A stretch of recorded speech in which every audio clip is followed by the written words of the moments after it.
Class modern empire के अगले lecture में आप सभी का स्वागत है। आज ये अंतिम सेगमेंट है मॉडर्न एम्पायर का, इसके बाद अगला लेक्चर आएगा। देखिए अभी हम आर्ट एंड कल्चर की बात कर रहे थे और मॉडर्न डिक्लाइन बचा था, तो आर्ट एंड कल्चर में हमने अशोकन इंस्क्रिप्शंस के बारे में सारी चीजें जान ली थी, बट मॉडर्न केव्स और बाकी चीजें अभी आपकी बची थी, तो आज हम कुछ उनके बारे में जानेंगे। उसके बारे में जानने से पहले आपको एक चीज बतानी है कि जैसे जो यूपीएससी की प्रिपरेशन करना चाहते हैं उनके लिए आईएएस वाला सेगमेंट एक आफ्टर स्कूल का है, जिसके तहत आप पढ़ सकते हैं। आपको 1,10,000 रुपए फीस देने की जरूरत उसके लिए नहीं है। आप मात्र 27,100 रुपए देके लड़के और हर घर लड़की अफसर के तहत लड़कियां पूरा कोर्स ज्वाइन कर सकती हैं। ये ऑनलाइन और ऑफलाइन दोनों चल रहा है। इसमें हम क्या क्या दे रहे हैं वो चीजें नीचे लिखी हुई हैं। आप ऑनलाइन ऑफलाइन कोई भी सेगमेंट ज्वाइन कर सकते हैं। यूपीपीसीएस, यूपीएससी, सीडीएस, सीपीएफ की तैयारी आप कर सकते हैं। अगर आपका आईएएस बनना सच में सपना है तो आप इस नंबर पे जरूर एक बार व्हाट्सएप या कॉल करिए। आपका भविष्य सुनिश्चित करने की जिम्मेदारी है हमारी। दूसरा, जैसे कि आपको पता है यूपीपीसीएस और आईएएस का नोटिफिकेशन आ चुका है। बच्चे बहुत तीव्र गति से फॉर्म भर रहे हैं, बट सिर्फ बेटा फॉर्म भरने से एग्जाम नहीं निकलता। पहली चीज आपको समझनी है, जो भी बच्चा फॉर्म भर देता है उससे एग्जाम नहीं निकलता, पढ़ना भी पड़ता है। तो पढ़ने के लिए हम आपका साथ देंगे टेस्ट सीरीज के माध्यम से। हम आपको 60 टेस्ट सीरीज देंगे डेली, इसका मतलब 6,000 क्वेश्चन आप सॉर्ट आउट करेंगे, और उसके साथ आपको हम 2 घंटे की डेली क्लासेस देंगे प्लस जीडी करेंगे। इसी सेगमेंट के साथ आप हमारे साथ जुड़ सकते हैं मात्र 15,000 रुपए में। अधिक जानकारी के लिए आप दोबारा हमारे इस सेगमेंट पे कॉल कर सकते हैं। अगर कोई इस लेक्चर के देखने के 2 दिन के अंदर मुझ में ज्वाइन करता है तो इस पे 20% आपको एक्स्ट्रा डिस्काउंट मिल जाएगी। अब आइए स्टार्ट करते हैं केव आर्किटेक्चर। देखिए केव आर्किटेक्चर कुछ नहीं होता, जनरली आप जैसे देखते हैं जो केव्स हैं, केव्स में किसी भी चीज को बदल देना। केव्स क्यों बनाई गई थी इसका रीजन बताया दे रहा हूँ। जब बुद्धिस्ट मॉन्क्स थे, जैसे आपको पता है अशोक जो थे, अशोक बुद्ध को बहुत मानते थे, तो उन्होंने बुद्धिस्ट मॉन्क्स के लिए कहा था कि आप 9 महीने लगातार भ्रमण करेंगे। कहाँ? पूरे विश्व का, सिर्फ भारत का नहीं, विश्व का।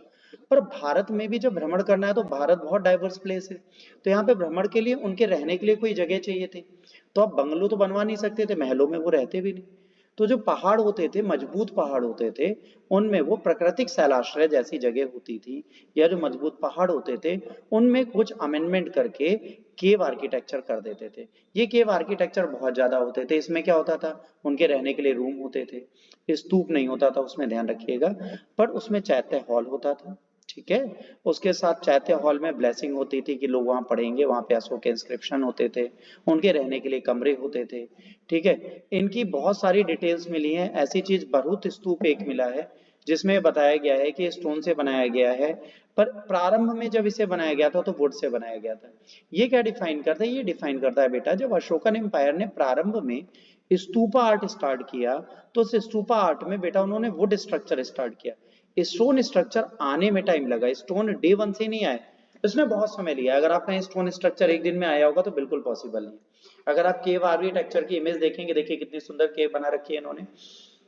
ये ओरिजिनल केव है।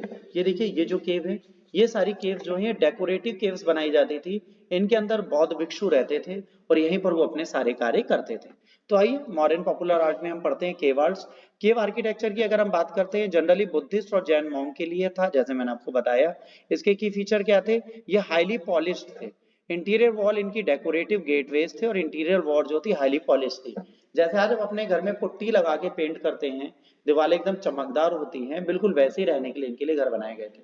जैसे 7 केव्स, किसे सतगर्भ बोलते हैं, कहां पर है? मखदूमपुर एक रीजन है जहानाबाद डिस्ट्रिक्ट बिहार में। वहां पर आप अगर जाएंगे तो वहां पर आपको 7 केव्स मिलेंगी जो मॉडर्न एम्पायर में अशोक ने बनाई थी, और ये किसको दी थी? अजीवक सेक्ट को। अब आप कहेंगे सर ये थे बुद्धिस्ट पर दे अजीवक सेक्ट को रहे थे, क्योंकि इनके एक बाप भी थे जिनका नाम पापा था। तो अपने पापा की भी तो इज्जत करेंगे। तो पापा किसको मानते थे? अजीवकों को। तो उन्होंने उनका सम्मान नहीं छोड़ा। और अशोक ने अपने हर इंस्क्रिप्शन में लिखा है, उन्होंने हर एक धर्म का सम्मान किया। जो डिक्लाइन में लोग रीजन देते हैं कि बुद्धिस्ट को मानते थे और किसी को नहीं मानते थे, ये रीजन गलत है। अशोक ने सर्व धर्म संभाव की फिलॉसफी दी थी। इसके बाद आता है बराबर केव, 4 केव है ना? कर्ण चौपर, सुदामा केव, इसके बाद लमशरी केव और विश्वामित्र केव। जो आर्ट एंड कल्चर मेले से पढ़ चुके उनको ये शायद याद होगा, इनकी मैंने इमेजेस भी उन्हें दिखाई थी। बाकी अगर आप चाहेंगे तो फ्यूचर में आर्ट एंड कल्चर में इन्हें डिटेल में पढ़ेंगे। अभी हम हिस्ट्री के एक पार्ट में पढ़ रहे हैं, इसलिए बहुत डिटेल नहीं लेंगे। पर हाँ, ये एग्जाम में केव्स चारों पूछी जाती हैं। कि इनमें से कौन सी केव बार्बर केव के पार्ट नहीं है। तो ये 4 केव के नाम आपको याद होने चाहिए। 99% लोग विश्वामित्र को गलत मान लेते हैं, कहते हैं विश्वामित्र केव हो ही नहीं सकती इनके समय पर ऐसा नहीं, इनके समय पर थी। इसके बाद बेटा नागार्जुन केव की हम बात करते हैं, बिहार में है। यहाँ पे गोवी केव, गोपी केव, बाख्याय केव और वेदांतिका केव, ये 3 तरीके की गुफाएं पाई जा रही हैं। तो इन केव के नाम भी आपको याद रखने हैं। अजीवक सेठ की बात करेंगे तो अजीवक सेक्ट जो है वो गोशाल थे, जिनका नाम कुछ लोग मखरी पुत्र बोलते हैं, कुछ मखली पुत्र गोसाल बोलते हैं।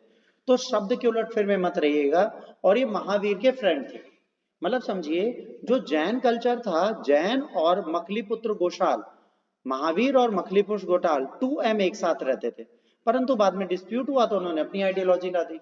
अजीवक सेक्ट के फिलॉसफी जो थी वो बिल्कुल अलग थी।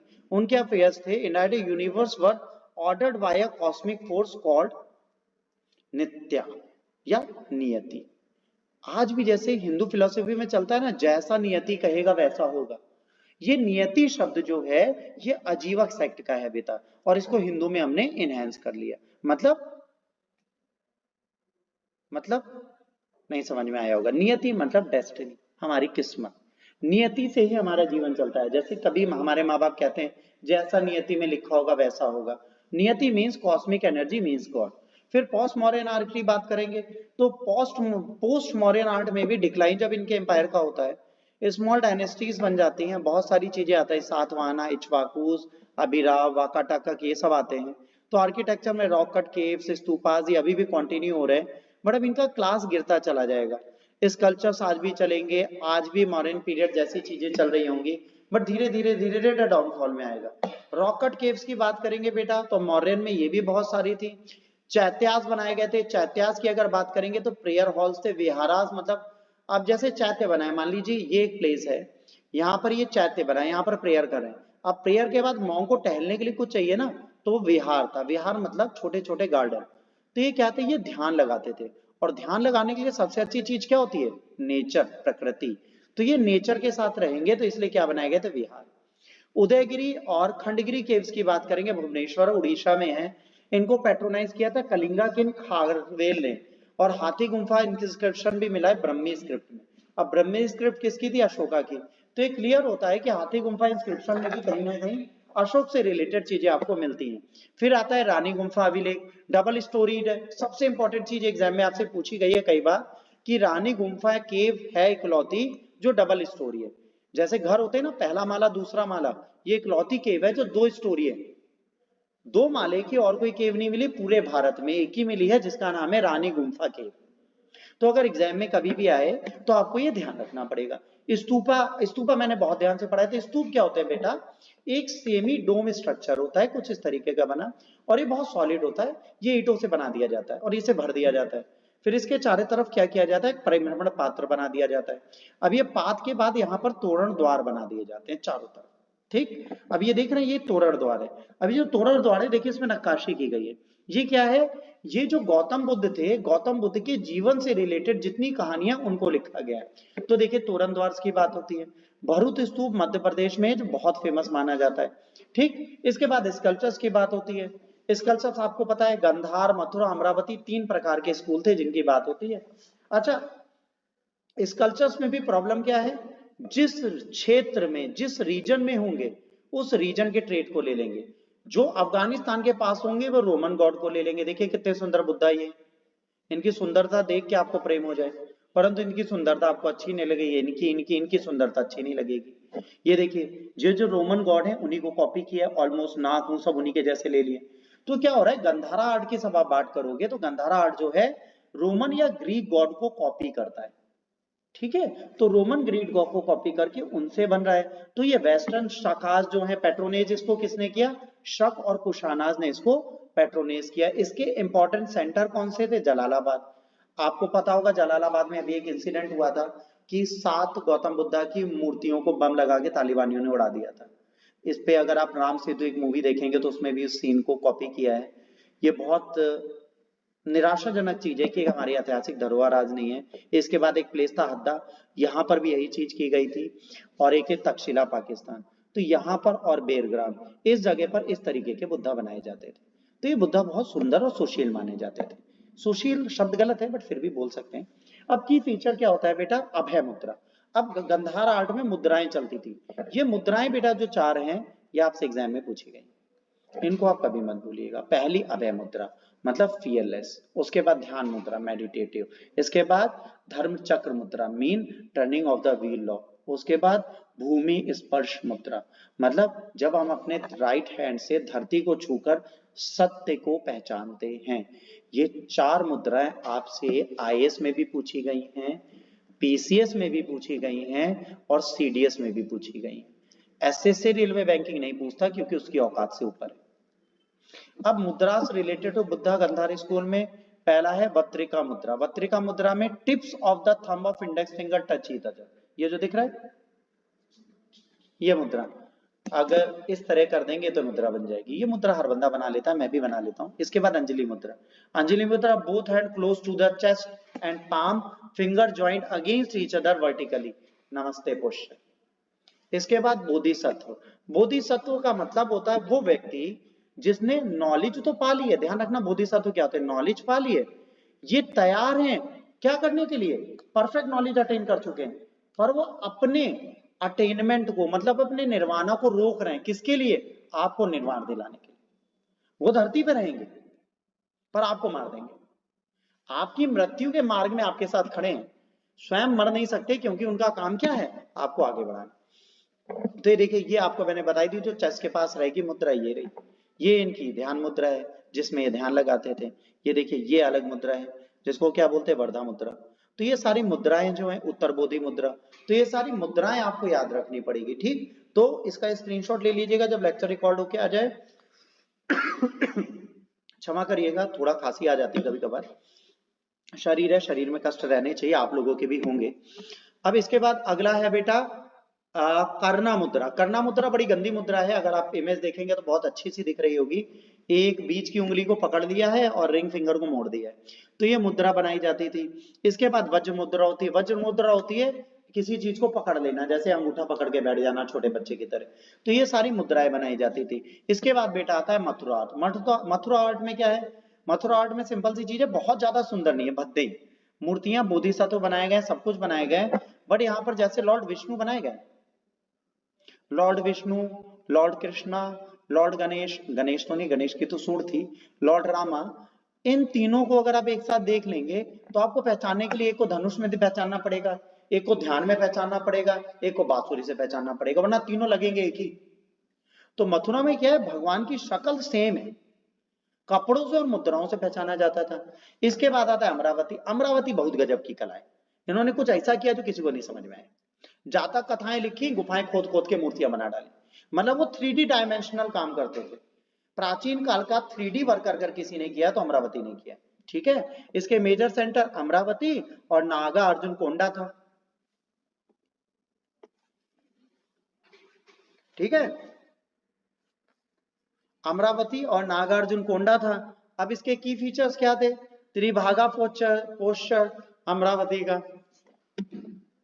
अब गंधारा, मथुरा और अमरावती के डिफरेंसेस आप देख लीजिए, हाईली इन्फ्लुएंस्ड हैं, तो ये सारा आप स्क्रीनशॉट ले लेंगे तो आपको समझ में आ जाएगा, कोई ऐसी टेंशन वाली बात इसमें है या नहीं, आप बहुत आराम से इसको पढ़ सकते हैं। Significance, development art and architecture का जब हुआ तो बेटा क्या हुआ, रिमार्केबल कंट्रीब्यूशन है, वाइड स्केल आर्किटेक्चर बने, स्टोन मॉनेस्ट्री बहुत सारी बनाई गई, पॉलिश स्टोन पिलर पहली बार आए, मोनोलिथिक पिलर पहली बार आए, कैपिटल फिगर पहली बार आया, मतलब जैसे ये पिलर बनाया गया तो ये मोनोलिथिक पिलर हो गया, फिर उसके ऊपर एक प्लेटफॉर्म, फिर उसके ऊपर उल्टी बेल, बेल के ऊपर फिर प्लेटफॉर्म, फिर उसके ऊपर कैपिटल रखना, तो इस तरीके से एक सुंदर सा पिलर बना दिया जो मैंने बनाया। ये जो बनाया इसको बुल बोलते हैं, ये जो जानवर है बेटा ये बुल है। ठीक है, तो इसको बुल समझिएगा आप, है ना, ये गेंडा इंडा नहीं है, डायनासोर नहीं है, बुल है। इसके बाद केव आर्किटेक्चर आपको पढ़ाई दिया। टेराकोटा आर्ट इनकी बहुत बेकार है, एलिफेंट और वुमेन बनाए और इतने गंदे बनाए किसी को पहचान ही नहीं है। अब अशोक मर गए, अब जब अशोक मर गए तो क्या होगा, अशोक के मरने के बाद एम्पायर बढ़ जाएगा, दो बच्चे बंटवारा कर लेंगे कि पप्पा का आधा हमारा, पप्पा का आधा तुम्हारा, तो ईस्ट और वेस्ट में बांट दिया गया। तो दशरथ जहां पर आए वो अलग था और जो दूसरी जगह गए वो अलग थे, तो दो जगह इनको बांट दिया गया। अब इनका एम्पायर पूरी तरह से बट गया। जब इनका एम्पायर बट गया तो इसके बाद इनके बारे में लिखा है, क्या कहा गया, फाइनेंशियल क्राइसिस, जाहिर सी बात है अशोक ने लार्जेस्ट स्टैंडिंग आर्मी रखी, ब्यूरोक्रेसी रखी, उन सबको सैलरी दे रहे हैं, सब कुछ कर रहे हैं, बट समस्या इतनी सैलरी के लिए पैसा कहां से लाओगे? युद्ध तो कर नहीं रहे, लड़ तो रहे नहीं, झगड़ तो रहे नहीं, तो पैसा कहां से आएगा? पैसा लाने की कोशिश, ऑपरेसिव रूल, ब्राह्मणों की ऐसी की तैसी कर दी, कहा आज से भेरी घोष हो गई, आज से धमघोष होगा, आज से कोई उत्सव बनेगा, आज से धम उत्सव बनेगा। अब अगर ब्राह्मण देवता शादी ब्याह में दक्षिणा नहीं पाएंगे तो खाएंगे क्या? तो वो इनके खिलाफ खड़े थे। एक ऐसा ही ब्राह्मण इनका सेनापति बन गया वृद्धरथ के टाइम पे, जिसका नाम था पुष्यमित्र सु। वो भाई साहब बाद में मार डालेंगे। अब दो भागों में बटे ये, कौन कौन से? वेस्टर्न और ईस्टर्न। अब देखिए, कलिंग कल्लड़ जिसने राजतरंगी लिखी है, कश्मीर की हिस्ट्री लिखी है, उसने अशोक के दैत्य के बारे में बहुत सारी चीजें लिखी और बताया नॉर्थ वेस्ट में कैसे बटे। ठीक, अब अंतिम राजा जो था उसको किसने मारा? शुंगा जी ने। बाकी ये सब फालतू की चीजें आप स्क्रीनशॉट ले लीजिएगा, ये हमने भी स्क्रीनशॉट ही लिया है, तो आप भी ले लीजिएगा, ये किसी काम का है नहीं, हमारे भी आपके भी, ये एग्जाम में पूछा जाता नहीं है, तो इससे नहीं है। अब यहाँ पर बात जरूरी है कि हमें क्या पढ़ना है, मटेरियल नॉलेज क्या थी इनकी। इनको ये पता चल गया लोहा कैसे बनेगा, इनको ये पता था जानवरों से चीजें कैसे यूज होनी है, टेमिंग ऑफ द एनिमल पता चल गया, इनको पता था किस तरीके से इनको विन करना है, जो इन्होंने कलिंगों को विन किया किससे किया? आयरन टूल्स एंड वेपन्स को यूज करके। बहुत बड़ी चीज है बच्चों ये, अगर ये ना करते तो दिक्कत होती। इंटरनल रिवोल्ट हो गया भाई, लोग खुश नहीं थे, इसी के बाद शुंगा डायनेस्टी पुत्रमित्र शुंग ने स्ट्रॉन्ग कर ली, और उसके बाद अशोक की डेथ के बाद बहुत सारे हम पर अटैक हुए और उस अटैक से हम लोग नीचे चले गए। अशोक की पॉलिसी जो नॉन वायलेंट की थी, उसमें प्रॉब्लम क्या थी? आपके पास आर्मी तो रही, बट उस आर्मी का काम आपके पास कोई नहीं था, आर्मी प्रैक्टिस करती नहीं थी, निरंतर अभ्यास क्या करे? गुल्ली डंडा खेले, करे क्या? कोई काम तो होना चाहिए उसके पास, काम था नहीं, बर्बाद हो गए वो लोग। इसके बाद इस निकलन से क्या हुआ? चाइना जब ग्रेट वॉल ऑफ चाइना बना रहा था, तब उसको खंबे गड़वा रहे थे। अरे तुम भी वेस्टर्न फ्रंट में एक दीवार बनवा देते, क्या बिगड़ जाता? नहीं, तुम्हें खंबे गड़वाने थे, तुम्हें आदेश बनवा देते, तुमको अपने आप को महान बनाना था, तो महान बना लिए। महान बनाने के चक्कर में अंग्रेज भी लूट ले गए और मुगल भी लूट ले गए, और कोई नहीं तो गजनवी गौरी लूट ले गए। जब सब बच गया तो आज देश नेता लूट रहे। तो हमारे देश में अगर वॉल बन जाती तो कुछ बिकता नहीं, बट किसी को कुछ करना ही नहीं था। अशोक को तो बस अपना नाम ऊंचा करना था, तो अशोक भाई साहब कर लीजिए। इसी के साथ आज का लेक्चर खत्म होता है। होपफुली आपको मजा आई होगी, हंसी भी आई होगी। अगर हंसी नहीं आई तो मैं हंसा इससे ज्यादा सकता नहीं, क्योंकि I am not a joker. But अगर आपको लेक्चर अच्छा लगा हो तो प्लीज इसे लाइक शेयर सब्सक्राइब करना ना भूलिएगा, लोगों तक पहुंचाइएगा। God bless you all. जय हिंद, वंदे मातरम।